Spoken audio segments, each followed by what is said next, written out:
Hello and welcome to Out of the Fog. I'm Karen Hager. Each week at this time, we gather for a spiritual conversation with enlightening guests, and I'm glad you're here. You can find out more about my work as an intuitive and teacher at KarenHager.com. And if you follow me on Instagram, where I'm Fog City Psychic, you'll find more Out of the Fog content, photos of Maisie the puppy, who maybe isn't a puppy anymore. She had her first birthday during this last week, and always lots of jigsaw puzzles and sometimes some yarn thrown in. So all that merriment is over on Instagram, where I'm Fog City Psychic. Now then, everyone dreams, even babies in the womb. But most dreams are forgotten when we wake up, and often we don't understand, or we don't know how to tap into the healing and perspective they can bring us. So what does it mean to be an awake dreamer? Samantha Fey is my guest today, and she's here to help us discover how we can tap into that dream state to receive guidance and inspiration, and maybe even to help connect us with our loved ones who have passed over. Are you ready to meet her? Samantha Fey is the author of The Awake Dreamer, Lucid Dreaming, Astral Travel, and Mastering the Dreamscape, which asks readers to look at dreaming in a whole new way. She's the co-host of two popular podcasts, Psychic Teachers and Enlightened Empaths, both of which teach listeners how to embrace and celebrate their innate sensitivity and gifts. Samantha has advanced degrees in education and is a Reiki Master who writes and teaches all over the world about crystals, Reiki, healing, and intuition. You can find out more at samanthafey.com. Samantha, welcome to Out of the Fog. Thank you. I'm so excited to talk with you. What is happening when we're dreaming? Because it's more than just a kind of a dump of all the stuff that happened during the day, right? What's going on there? Yeah, I think sometimes it can be a little bit of a mind dump when we've had a stressed out day, but the book that I wrote, The Awake Dreamer, is more about when we have those dreams that don't really feel like dreams. So as you know, we are made up of a lot of wonderful things. We've got a mind, we've got a body, and we have a soul. And I believe that when we sleep, our mind has to rest and our body has to rest. But our soul is connected to the other side by that beautiful silver cord we've heard so many astral travelers talk about, or near-death experiencers. And because it is always energized by that cord connected to the other side, the soul never needs to rest. And so I really believe that when we sleep, our soul is traveling. And sometimes we're traveling to people in the here and now that might need some comfort or guidance or prayers while they're sleeping. Other times, I think we do travel to the other side and we're able to meet with our loved ones who have gone before us or connect with our guides and angels to get some confirmation or guidance on our soul plan. And I think some of us are called to be what I call night workers or soul travelers. And those of us who are doing healing work during the day are called upon at night to continue this work. And so you might have dreams crossing over earthbounds or helping people who are processing their life review who have just crossed over. And so in the book, I have all sorts of stories, but also research to back up my findings that something really magical is happening when we're sleeping. I think of that just in my own way that I teach. I talk about that as people working a second shift, right? Yeah. You work your awake shift and then you're on the second shift where you are doing that soul travel at work.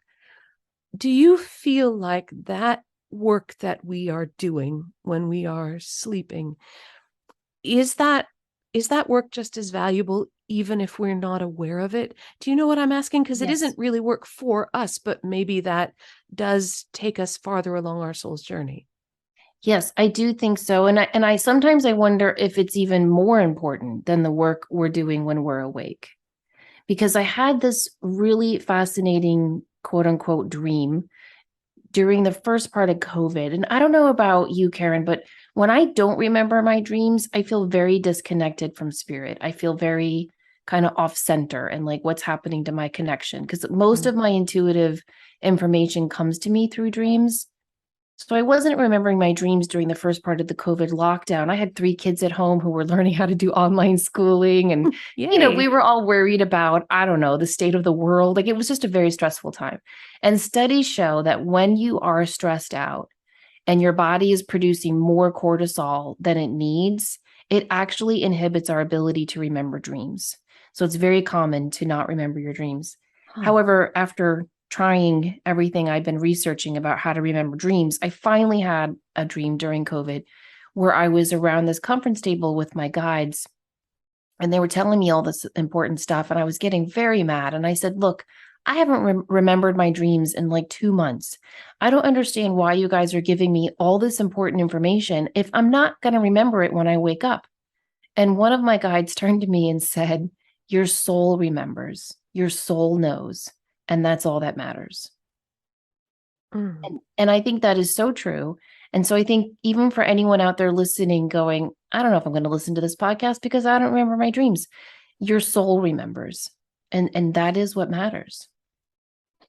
Are there things that we can do to help us remember our dreams? That thing about cortisol is fascinating. What are some of the things that we can do to help us remember our dreams? There's so many wonderful things you can do. You can, and some of them are hard, okay? Like one of them that I have a hard time with, you're supposed to stop drinking caffeine at midday. Oops. Now, I don't know about you, Karen, but at midday, that's when I start to slump and I need that next caffeine. But studies show if you have caffeine past midday, it's going to inhibit your ability to fall asleep and stay asleep. And that's how we remember our dreams, because you have to get into that REM state, rapid eye movement state of dreaming, in order to recall dreams. And the only way you're going to get into that REM sleep is if you fall asleep and stay asleep. So if you have little children or little puppies, or if you just are someone who wakes up a lot, it is going to be harder for you to remember your dreams. Even though with all of that, there are still some things you can do. If you stop all TV and electronics an hour before you go to bed and spend that last hour in bed meditating, reading, journaling, or just staring up at the ceiling, whatever works for you, that is going to help you remember your dreams. Keeping any blue lights out of your bedroom, like a Wi-Fi router, a printer, a TV, anything that's emitting that blue light, that affects our melatonin production, which is going to, again, affect your sleep cycle. Things that you eat and drink also affect your dreams. So we mentioned caffeine, but also alcohol is a depressant. It's going to depress your nervous system, which makes it harder for dream recall. Nicotine is a stimulant. It's going to increase that. So that's going to make it more difficult. But there are some things you can do. Eating bananas has been shown, because of its magnesium and vitamin B content, it's been shown to help relax muscles and help recall dreams, because your muscles are relaxed, which means your whole body is going to go into that deeper REM sleep more easily. Writing down your dreams in the morning, the very first thing, is super important. And even if you don't remember anything, write down, I did not remember anything. Just write down how you felt. Was there a music or a song lyric playing in your head? Did you remember a color? Anything? Write it down. You can text it into your phone. You can keep a proper journal, whatever works for you. But truly, that is the number one thing you can do to help remember your dreams, is write them down, engage them, talk about them. If you live with someone, just be annoying and ask them, what'd you dream about last night? Mm-hmm. And then tell them what you dreamed about. I know most people don't like to listen to other people's dreams, but talking about your dreams has been shown to be incredibly effective at increasing dream recall. You can also wear something, like a lot of people will wear like a bracelet or just a red string around their wrist as a reminder that every time they look at it, they say to themselves, I will remember my dreams tonight. So little subconscious recall things like that is very helpful. And then finally, one of my favorite tips is set 2 alarms, one alarm for when you have to wake up, and the other alarm set for 1 to 2 hours before you have to wake up. When that first early alarm goes off, do not snooze it, just turn it off. Allow yourself to fall back asleep until your actual alarm wakes you up, and you will remember at least the last dream you have if you do that. Oh, that's fascinating. I am not.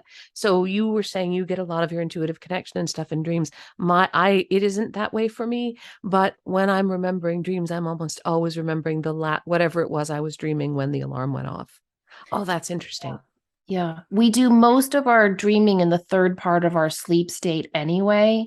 So if you wake yourself up in the middle of it and then fall back asleep, it's almost guaranteed you'll remember at least one dream that way. You write in the book about precognitive dreams, dreams that foreshadow events, sometimes delightful events and sometimes scary events.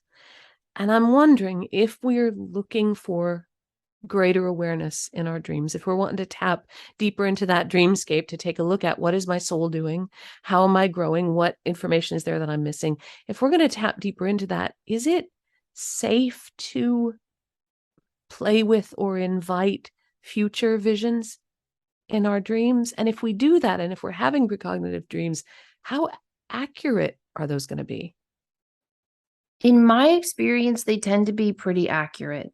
However, I am not sure how we can invite them. I've never been able to invite a precognitive dream. The things I can control in my dream, if we're talking about lucid dreaming or astral travel dreams or just intuitive guidance dreams, a great tip for listeners, if you write down a question that you're really worried about, what can I do to increase my finances, or what avenue should I take in my job, or what is blocking me from manifesting a relationship? Just write down a question that you're kind of worried about and tuck it under your pillow and read it every night before you go to sleep. Within 2 weeks, you will have a dream that gives you insight into that. But with the precognitive dreams, they come like little gifts from the sky. And I could be wrong. I just haven't come across any research, and I have not experienced where I can say, I would like to have a precognitive dream tonight. They tend to just kind of drop in. And yes, some of them are a little bit negative, warning you about something not so great heading your way or to a family member's way. But I think that's because we are kind of programmed with this fight or flight innate sense in us. And so I think that our sixth sense, our intuitive sense, is within us as another layer of protection. Does that make sense? Like if you think about us way back in the cave days, right? We needed that intuitive sense so that we knew if we heard that little twig breaking, it might be someone, a predator coming to get us, a big lion or something. And I think a part of that intuition has stayed with us throughout all of these ancestral years. And we need that. And so I think that's why a lot of those precognitive dreams tend to be a little bit negative. However, I've had wonderful precognitive dreams that have foretold pregnancies and weddings and all sorts of great things. And I have stories in the book of people who have dreamt the lottery numbers. Now, Oh, wow. I have not done that, but can you imagine? And the most recent one was recent. Like I'd have to look at the book, which is not in front of me, but I think it was 2009. Someone played numbers that they dreamt in Virginia and won the lottery. So there are beautiful, wonderful precognitive dreams. I just think the reason why some of them are negative is because it's a way for the universe to say to us, heads up, something that has been planned is coming your way, but it's going to be okay. You're going to get through it. Are those things in the precognitive dreams then unchangeable? Are they is that like receiving kind of a sealed envelope from spirit going, open this if you want to know what's going to happen next? Or do we have the power to change that? I think that's such an age-old question. And I do write about that, the fate versus destiny, destiny versus free will debate. And I can only speak from my experience. And in my experience, when I have had a precognitive dream, I have not been able to change it. However, having the precognitive dream gave me a heads up, and it gave me a sense of, okay, this was planned. This was part of my soul plan, meaning I'm supposed to get through this. Everything in life is, to me, it's like a braid, a beautiful braid of destiny, fate, and free will. And our job is to react to the destined moments, the fated moments, and take positive actions in our free will moments to make those fated, destined moments more amenable to what we want to do for our soul's growth. I am sure there are stories out there where people had a precognitive dream and were able to prevent it. It's just in the stories that have been sent into me and in the precognitive dreams I've experienced, there was no way I could have changed them. I wonder then how we should respond when we have a precognitive dream. Should we freak out? Should we ignore it? Should we obsess about it? What is the right way to honor the dream and also honor the fact that we're choosing our own path in relation to that dream? That's a really good question. I think if we have a precognitive dream that kind of scares us, the fear very rarely helps us. Have you noticed that? Mm-hmm. Like if you're walking home late one night and someone's following you, okay, fear's a good thing. And it's going to tell you speed up or pull out your mace or, call 911. But most of our life, I don't think fear is a very good friend. And so I think if you have a precognitive dream that scares you, it's not going to help to worry about it. But what you can do is think, okay, what can I do to take action steps towards this? So take, for example, in the book, I talk about this precognitive dream I had that recurred where my former husband was shot in the neck in the line of duty. And that dream repeated for over a month. And so what did I do? Well, I made him wear his bulletproof vest to work every night, which he hated to do. I had an Archangel Michael necklace blessed by our priest and made him wear it every night, which he did not like to do. Most men aren't like, yes, let me wear jewelry, please. But I made him do those two things. And I prayed every time he went into work that he would be safe. Now, was he shot in the line of duty in the neck? Yes, he was. But even though every doctor on that team said he would not survive the night, would not survive the week, would not survive the coma. Like it was just every step he beat their predictions. They would, it was more negativity. I kept focusing on the positivity. And the one thing I remember saying, as an officer being shot in the line of duty, that hospital was flooded with police officers from 5 different states. And I would walk up and down those hallways and I would say to them, do not pray that he doesn't die. Pray that he lives. Because I believe so much in the positive side of prayer. Keep all the negative out of it. And so I asked each one of them, pray that he lives. Don't say, please don't let him die. Because I didn't want anything with death around that. And so I just said, pray that he lives, pray that he lives. And, I'm so happy to say he lived and he is fine today. And so I think that when we have these negative precognitive experiences, we can take precautions. We can do our best to prepare. A lot of miracles occurred that night. The ambulance arrived on a prank phone call. And so they just happened to be 1 block away when it occurred. And if they hadn't been 1 block away, he wouldn't have lived. The nurse told me that the specific unique type of blood he needed for his transfusion during his surgery just happened to be in that ER room. And she said, if we had to go down to the basement like we normally do, he wouldn't have survived that. So all these the thoracic surgeon he needed, who was like the specialist for his unique, strange shooting, had just been called in on another emergency and was about to leave to go home. If they had to wait for him to come back, he wouldn't have lived. So all these miracles occurred. And so I really do believe that when you are given a negative message, but you pray, whatever being resonates for you, it could just be your higher self. And you pray and you put positive energy and you ask other people to pray with you for that positive energy, I really do think we can affect positive change.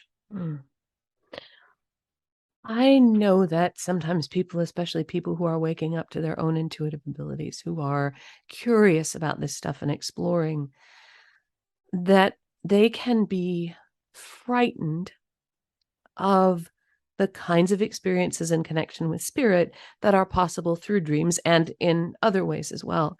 And you're right. You were talking about how fear limit things. Fear can color intuition. It can twist it, makes it hard for us to know if what we're receiving is genuine intuitive information or just us playing a game with ourselves, right? Just scaring ourselves to death.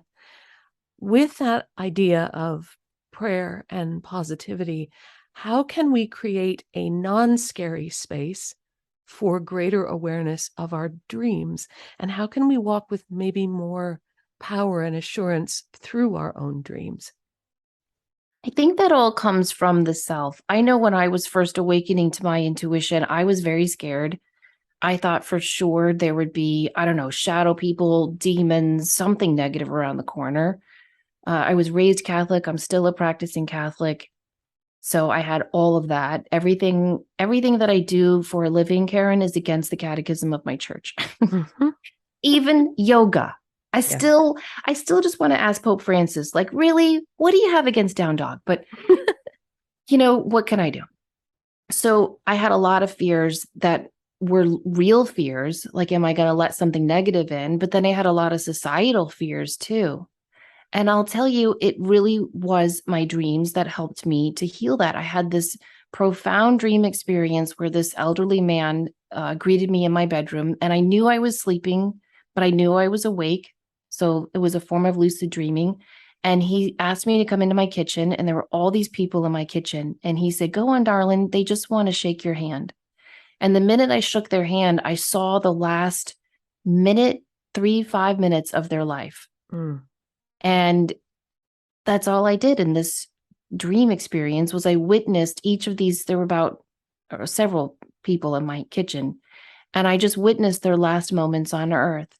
And the older man said to me, they needed that. They needed someone to witness their death so they could fully cross over. And then he tucked me into bed and he pulled the covers up and he said, "Now, was that so scary, darling?" And I said, "No." And he said, "We've been trying to come to you for years, but you've always resisted because of fear." And I figured, it's not so scary in a dream, is it? And I said, "No." And he said, "Good, good, darling. We'll try this again then." And so I do think that when we're dreaming, our defenses are down. Our egoic mind isn't racing like a hamster on a wheel going, "What will people think?" Or "This is against your church or temple or synagogue," or "You're going to let something evil in." All of those defenses are down. The egoic mind is sleeping, and only our soul is thriving and flourishing. And so it is always a safe place when we sleep from that point of view. But I also do have a chapter in the book on scary things, things that go bump in the night, and how to protect yourself from that. And one thing I always tell people, so many of us on the spiritual path, we pray throughout our day. We ask for a healthy, happy, wonderful day. But very few of us pray into our night. And so it's very important as you're going to sleep to pray for protection while you sleep as well. And anytime you ask, you do receive. Always. Always. Is everyone a night worker? Are there some of us who do the second shift and some of us who do not? Or are we all doing it? It's just that we don't all know it. I wonder that. I don't know if everyone is a night worker. I do think everyone can be, but I think some people, and I think I fit into this sometimes too. There are times in your life when it's just a ball of stress and there is so much going on. You wouldn't want anyone to ask you to help them if they had to, right? Have you ever been in those moments of your life where you're just so busy and so stressed out and trying to do 50 different things and you're pulled? I mean, there were times when my kids were little, I felt like an octopus, just pulled in, a million different directions. And in those times, I think when we sleep, we just need to sleep. And our dreams in those times are more metaphorical. Mm-hmm. That's when you tend to have the flying dreams, or you're walking through the house and you discover a room you never knew about, those more typical metaphorical dreams. But I do think that when we're ready, when we're primed and prepared, and when we start to have a prayer in our heart that says something like, "Use me, Spirit, to do your will. Let me be of service." Whenever our heart utters that prayer, I think that's when we become light workers during the day and night workers at night when we sleep. For someone listening who wants to start to experiment with not just remembering their dreams, but wants to start experimenting with the kind of creativity and the kind of connection they can have in their dreams, what is the best way to start? We've talked about a lot of ways to kind of set things up. What's the one thing we could do to get started? Believe it or not, you're probably going to be surprised by this answer. And if there's any dream scientist out there listening, don't email me because I could be wrong. I will be sure that there's an incorrect email available for you on the website, so no one will be able to find you. This is just my experience. And luckily, though, most science does back me up. If you give yourself permission and time during the day to daydream, to wander. Do you remember when we were kids and we would do that all the time? Like you'd be riding in the back seat and your mom or dad would be driving and you'd look out the window and just let your mind go. Or you'd be sitting in, I don't know, math class and you would just allow yourself to daydream and wander. I bet you during those times your dreams were more vivid too. A lot of science is starting to show now that our minds are so preoccupied all the time. If we are even stop for a second in a grocery store line, we pick up our phone, we look at a magazine. Yeah. We don't allow ourselves a moment to just rest and be. And so if you give yourself time throughout the day, what you do during the day is always going to be reflected in your dreams. So if you have a very scary, stressful day at work, you might have a nightmare. But if you have a very carefree, relaxing day where you let yourself kind of wander and daydream, or maybe do something creative or doodle or draw, you're going to have more of these esoteric experiences in your dreams. Also, look at what you're feeding your mind with. If I've got nothing against, Dateline, CSI, I love those shows too. But if you're only feeding your mind with crime shows and murder mystery podcast and serial killer books, or I don't know, fantasy stuff that's kind of scaring you, you're not going to have good dreams all the time. And so watch what you are feeding your mind with. And if you fall asleep either meditating or reading poetry or reading a book about dreams or listening to a guided meditation to help prepare yourself for dreaming, all of that's going to help tremendously as well. Who or what is an awake dreamer? I think an awake dreamer is someone who is on the spiritual path and who realizes that we spend a third of our lives sleeping, and yet our soul is conscious 100% of the time. And if we can become awake dreamers, we can utilize that 30% of our lifetime to really help prepare us and help others to be the best, most wonderful version of ourselves we can be. And I think it's a domino effect. I think once we wake up, we help others to wake up. Samantha, how can listeners find you? There'll be that incorrect email address, tinydreamingsomething@gmail.com. There you go. How can listeners really find you and connect with your work and get their hands on the book and listen to your podcast? So I'm at samanthafey.com. It's Fey, samanthafey.com. I'm on Instagram at Samantha O. Fey. And my podcast, Psychic Teachers and Enlightened Empaths, are available anywhere you listen to podcasts. So Spotify, Apple, Google, iHeart, Podbean. And my email is samantha@samanthafey.com. The book is anywhere you can find books. So it's available at Target, Amazon, Barnes & Noble. And of course, I would love it if you'd ask your local bookseller so we can support smaller bookstores too. Yes, yes, yes. Samantha, thank you for talking with us today. Thank you. I really enjoyed this. That is Samantha Fey. Her new book is The Awake Dreamer, Lucid Dreaming, Astral Travel, and Mastering the Dreamscape. You can find out more about Samantha and her work at samanthafey.com. That's Samantha, F-E-Y, samanthafey.com. You can find her on Instagram, where she is Samantha O. Fey. And of course, you're always welcome over at KarenHager.com. That's a great place to find out about upcoming classes and events like the online Meet Your Guides class that's coming up on October 10th. And you can even book a private intuitive session with me there if you're so inclined. And if you like puppies and puzzles and yarn along with your Out of the Fog stuff, please follow me on Instagram, where I am Fog City Psychic. And thank you for listening today.